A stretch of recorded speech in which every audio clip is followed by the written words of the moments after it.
Shalom, shalom à toutes et à tous dans le nom de notre Seigneur Jésus-Christ. Je suis le berger James et c'est une grande joie pour moi en ce moment particulier de partager avec vous la parole de notre Seigneur. Avant de recevoir cette parole, nous allons nous unir dans la prière. Saint-Esprit, nous sommes disposés à t'écouter. En ce moment particulier, nous te demandons la grâce de recevoir de ta part tes révélations. Touche-nous afin que nous le recevions au nom de Jésus-Christ. Amen. Je voudrais m'entretenir avec vous sur un thème que j'ai intitulé « Provoquer ta renommée ». Lorsque nous regardons le corps de Christ aujourd'hui dans ces derniers temps, nous avons tout. Mais la seule chose qui nous manque maintenant, c'est amener le monde à accepter notre importance, notre valeur, notre rôle dans ces derniers temps. La Bible dit dans Ésaïe chapitre 2 verset 2, il y arriverait dans la suite des temps où la montagne de la maison de l'Éternel sera fondée au sommet des autres montagnes.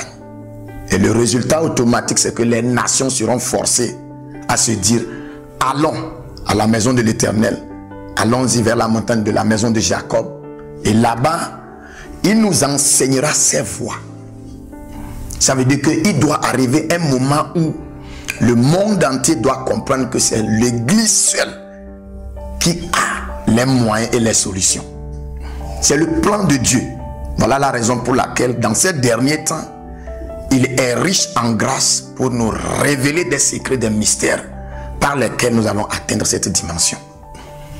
Si nous regardons bien quelque chose qui s'est passé dans la vie de notre Seigneur Jésus-Christ, avant sa naissance, on a annoncé ça. Lors de sa naissance, il y a eu un signe dans le ciel, c'est-à-dire une étoile brillait. Cela pouvait annoncer à certaines personnes spécifiques qui savaient lire les histoires que Jésus-Christ, un roi, était né. Mais dans sa propre famille, personne ne savait qu'un roi était né. Ça veut dire, bien sûr, il est venu comme roi.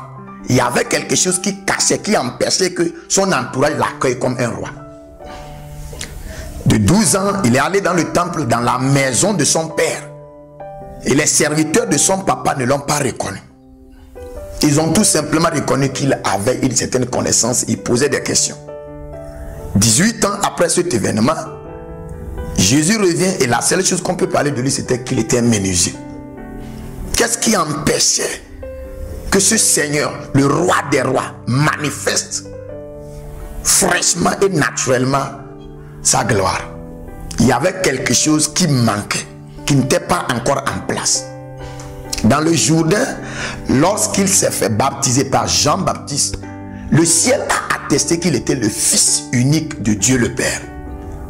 La descente du Saint-Esprit sur lui confirmait totalement spirituellement que Jésus-Christ est l'élu. Mais jusqu'alors, personne tout autour de lui ne pouvait croire en lui. Je voudrais que nous comprenions quelque chose dans ces derniers temps. Notre contenu, c'est pour nous informer que nous sommes bien en place. Mais le monde ne pourra pas détecter ce qui est au fond de nous si nous ne marchons pas dans certaines dimensions pour extérioriser ça. Et nous devons comprendre qu'il y a une atmosphère quelque part que nous devons extérioriser ce que nous avons en nous. Alors, le Saint-Esprit a conduit Jésus-Christ dans le désert. Il a jeûné pendant 40 jours et 40 nuits. L'objectif, c'était pour qu'il puisse créer l'élément qui manquait dans sa vie avant de déclencher sa mission. Et la Bible dit, Jésus étant revêtu de la puissance du Saint-Esprit, il est revenu en Galilée. Mais cette fois-ci, sa renommée se répand. Cette renommée-là, elle pouvait aller là où Jésus-Christ en personne n'allait pas. Elle convainc certaines personnes à croire que quelqu'un est arrivé. Jésus pouvait se focaliser dans un lieu, mais sa renommée va se promener, aller parler de lui dans les autres lieux. C'est ce que l'Église aujourd'hui doit expérimenter. Nous les chrétiens, nous devons comprendre qu'il y a une place quelque part que notre Père désire qu'on se fixe, qu'on se focalise. Et on n'aura plus besoin maintenant de se promener ça et là, mais nous allons envoyer notre renommée. Lorsqu'un chrétien a une renommée, ça veut dire qu'automatiquement, il n'a plus besoin de convaincre les autres tout autour de lui à savoir qui il est. Sa renommée s'en charge de l'annoncer, de l'exposer. Lorsque Jésus-Christ est revenu avec une renommée, les gens pouvaient venir de part et d'autre parce que la renommée de Jésus-Christ parlait de lui dans les pays lointains. Le monde attend la manifestation des fils de Dieu. Et aujourd'hui, l'Église doit détecter les manières par lesquelles nous allons imposer notre renommée. L'atmosphère dans laquelle nous pouvons créer cette renommée, c'est notre présence. C'est bon, je dis toujours qu'un chrétien, c'est-à-dire qui est un esprit comme son père, qui n'a pas de présence, c'est comme un roi qui n'a pas de royaume. Quand un roi n'a pas de royaume, il est semblable à un simple citoyen. Alors un chrétien qui n'a pas de présence, tu es semblable à tout simplement une créature. Le moment que tu comprends l'implication et la valeur de ta présence et tu la mets en place, tu dois savoir que dans cette présence maintenant, tu dois produire ta renommée. Et toute personne, tout esprit qui se trouve dans cette présence-là est automatiquement chargé de parler de cette renommée.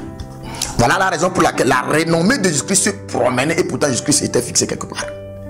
Nous devons rentrer dans cette dimension dans ces derniers temps.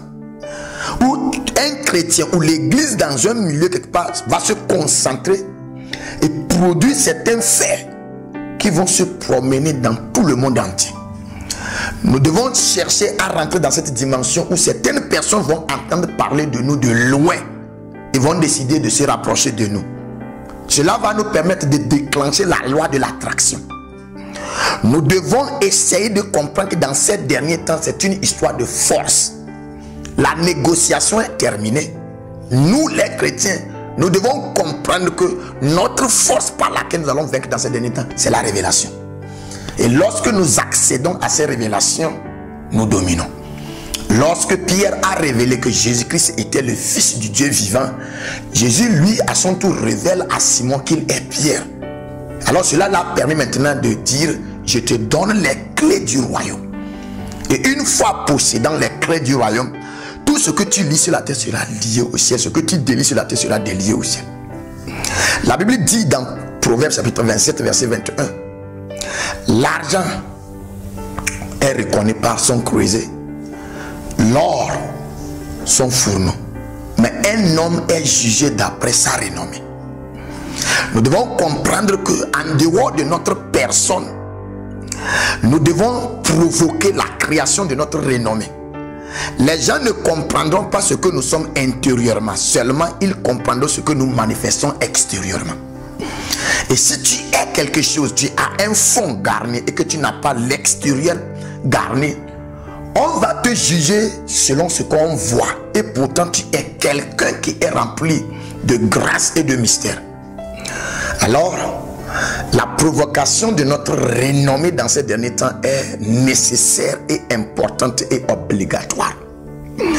Nous devons comprendre qu'il y a des codes dans le corps de Christ que le Saint-Esprit détient, qui sont responsables de la provocation et de la création de la renommée.